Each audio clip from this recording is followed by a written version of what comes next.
বছরের শেষ মাস চৈত্র মাসে এই তিনটে জিনিস ভুলেও মুখে দেবেন না। তাহলে জীবনে নেমে আসবে চরম অশান্তি, রোগ, দুর্যোগ। উপার্জনের অর্ধেকের বেশি অর্থ খরচ হয়ে যাবে রোগের পিছনে। তাই বন্ধুরা, আপনারা এই তিনটে জিনিস অবশ্যই একদমই আপনাদের খাওয়ার থালাতে রাখবেন না। বছরের এই মাসটি, চৈত্র মাসটি, আমাদের হিন্দু ধর্মের অনেক বেশি কিন্তু উল্লেখযোগ্য। কারণ এই মাসে আমাদের ধার্মিক অনেক কিছু আচার অনুষ্ঠান রয়েছে। যেমন রয়েছে নীল ষষ্ঠী, বাসন্তী পুজো এবং চড়ক রয়েছে। নীল ষষ্ঠী আপনারা সবাই জানেন, সন্তানের মায়েরা সন্তানের মঙ্গল কামনায় নীল ষষ্ঠী করেন। বাবা ভোলেনাথের মাথায় জল ঢালেন। নীল ষষ্ঠী হয় চৈত্র সংক্রান্তির ঠিক আগের দিনটিতে নীল ষষ্ঠী হয়।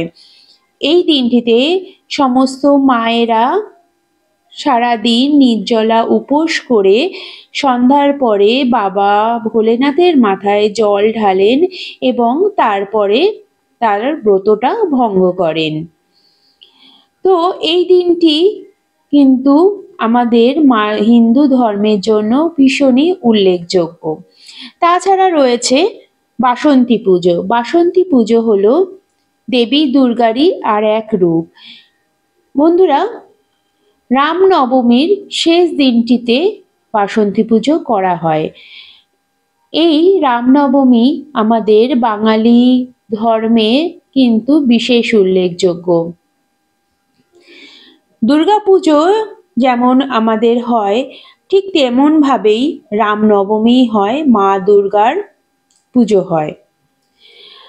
বন্ধুরা, দুর্গাপুজোয় শরৎ উৎসবে যেই পুজোটা হয় সেটা কিন্তু দেবী মায়ের অকাল বোধন হয়, কিন্তু এই রামনবমীতেই কিন্তু মায়ের আসল পুজো হয়। তাই এই মাসটা কিন্তু আমাদের হিন্দু ধর্মে বিশেষ উল্লেখযোগ্য। আর চৈত্র সংক্রান্তিতে হয় চড়ক উৎসব। তাই এই মাসটা আমাদের হিন্দু ধর্মের জন্য উল্লেখযোগ্য। সেই কারণে আমাদের এই মাসটাতে কিছু খাবার আমাদের বেছে খাওয়াটা কিন্তু খুবই দরকার। কারণ এই সময়টা শীত গিয়ে গরম পড়ার সময়। তাই এই সময়টায় কিন্তু নানান রকম রোগ, যেমন জ্বর, সর্দি, কাশি, পক্স, এই রকম ধরনের নানান রকম রোগ কিন্তু দেখা যায়।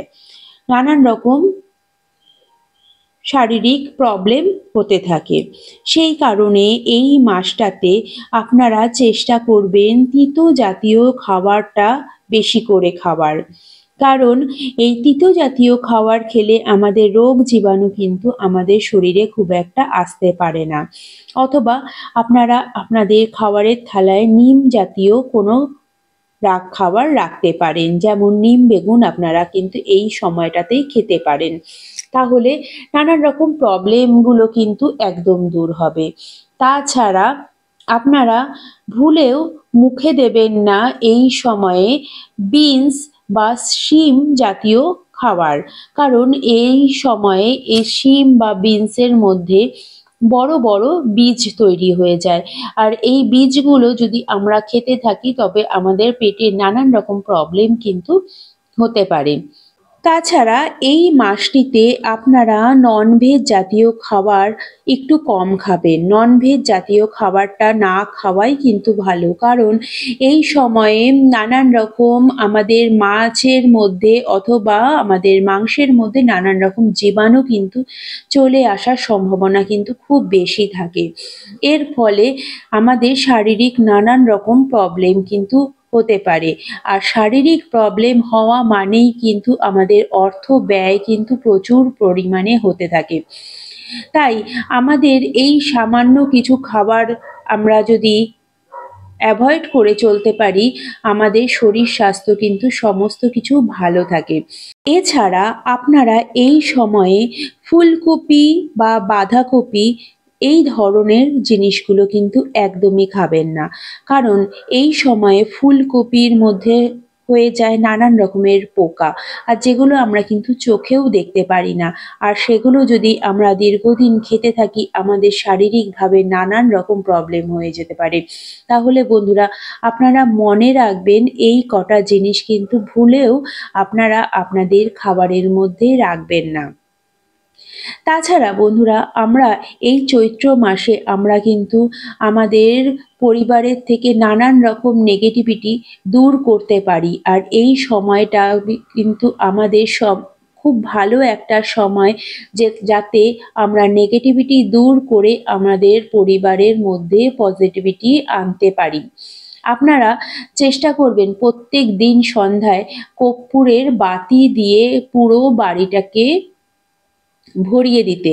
কর্পূরের গন্ধে নেগেটিভিটি একদম কিন্তু দূর হয়। নেগেটিভিটি দূর হলে তবেই কিন্তু আমরা আমাদের জীবনে পজিটিভ কিছু আনতে পারবো। অনেক সময় দেখা যায় যে আমরা অনেক কিছু কাজ করতে যাচ্ছি কিন্তু অসফল থেকে যাচ্ছি। কোনোভাবেই কিন্তু সফলতা আমাদের জীবনে আসে না। তাই সেই সফলতা আনার জন্য আমাদের নেগেটিভিটি দূর করাটা কিন্তু খুবই দরকার। আর এই নেগেটিভিটি দূর করার জন্য কর্পূরের কিন্তু তুলনাই নেই। তাই আপনারা চেষ্টা করবেন আপনাদের প্রত্যেকের ঘরেই অন্তত কর্পূর জ্বালিয়ে কর্পূরের বাতি, কর্পূরের গন্ধটা সারা বাড়িতে ছড়িয়ে দেওয়ার। তাহলে আমাদের পরিবারের সমস্ত নেগেটিভিটি কিন্তু দূর হবে। আপনারা যে কাজেই আপনারা থাকুন না কেন, যেই কর্মসংস্থানের মধ্যেই আপনারা থাকেন না কেন, আপনারা দেখবেন আপনাদের কাজে অনেক বেশি কিন্তু উন্নতি হচ্ছে। আর তাছাড়া আপনারা চেষ্টা করবেন এই মাসটা, এই পুরো চৈত্র মাসটা জুড়ে যদি আপনারা কোনো গবাদি পশু যেমন গরু বা আপনাদের কাছাকাছি গরু ছাগল যা থাকবে তাদেরকে আপনারা কোনো কিছু খাবারের জন্য যদি দিতে পারেন, যেমন কোনো সবজি হোক বা কিছু আপনারা যদি তাদেরকে খাওয়াতে পারেন, আপনাদের কিন্তু অনেক বেশি অর্থ উপার্জনের পথ চলে আসবে।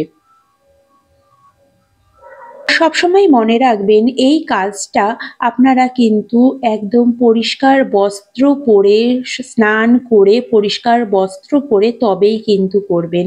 কখনো কোনো শুভ কাজ অশুভ কাপড়ে বা অশুচি কাপড়ে কিন্তু করবেন না। তাহলে কিন্তু আপনার কাজটা কিন্তু কখনো সম্পূর্ণ হবে না। চেষ্টা করবেন আপনারা আপনাদের সকাল সকাল ঘুম থেকে উঠে পুরো বাড়ি ঘর পরিষ্কার করে তাতে খুব সুন্দর কোনো ধূপকাঠি বা কর্পূর জ্বালিয়ে দেবেন, যাতে ঘরে কোনো রকম বাজে দুর্গন্ধ না থাকে। কারণ বাজে দুর্গন্ধ থাকলে সেখানে কিন্তু মা লক্ষ্মী কখনোই প্রবেশ করতে পারে না।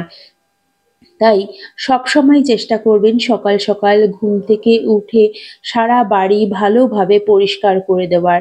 আর আপনারা শনি মঙ্গলবার করে যদি আপনারা পুরো বাড়িতে গঙ্গা জল ছিটিয়ে দিতে পারেন তবে কিন্তু ভীষণই ভালো। ভিডিওটা ভালো লাগলে লাইক শেয়ার কমেন্ট করবেন।